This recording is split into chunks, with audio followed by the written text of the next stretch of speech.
The traditional debate about this story has been, is this stranger Satan, who's taking a good town and essentially corrupting it by dropping alleged money in the middle, or is he an avenging angel who's merely exposing the rottenness which they should have been aware of all along? That's another wonderful question, and I think there are more than two sides. There's plenty of evidence in the text that it could be Satan.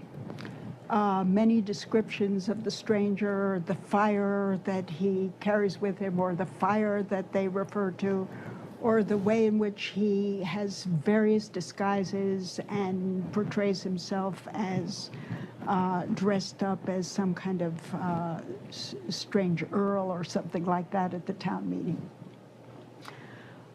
And the town meeting itself seems to be a kind of devil's mass over which he basically presides finally. So yes, there's a good argument to be made for that it might be Satan. Another argument could be made that the very title, the man that corrupted Hadleyburg, as opposed to the man who corrupted, it's not one man, but it might be human nature itself, which comes to expose itself. This is a fellow who is certainly not a Christian. He's driven by revenge. It eats him constantly. And he's not content to take his revenge on the one or two people who gave him offense, but he wants to destroy this whole town. And the town has, for its original motto, lead us not into temptation, a verse from Matthew, also part of the Lord's Prayer. And he wants to undo that kind of aspiration. So you could say, I mean, there are people who are envious of virtue or of apparent virtue. They'd like to bring it down. Well, they might be in league with the devil if there is a devil, but it's not necessarily the case that you have to invoke a figure called Satan. I mean, the story does have something of the character of the fall of innocence, not of Adam and Eve here, but of an innocent, untested town.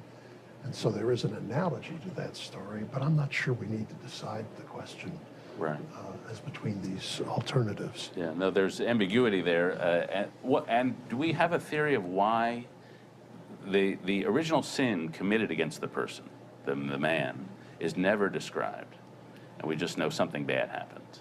And that may universalize it, I suppose. Or it's sort of an odd omission. It makes you wonder. The fact that he is described as a mysterious stranger, further evidence for the fact that it might be Satan. Yeah. But we're given a hint in what he says in the note that's read, the postscript to the note that's read in the town meeting, about what its purpose was and what actually happened.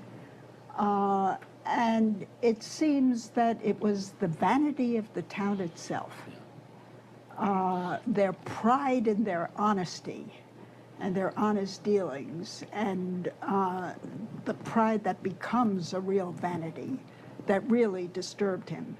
And it's that he wants to undermine.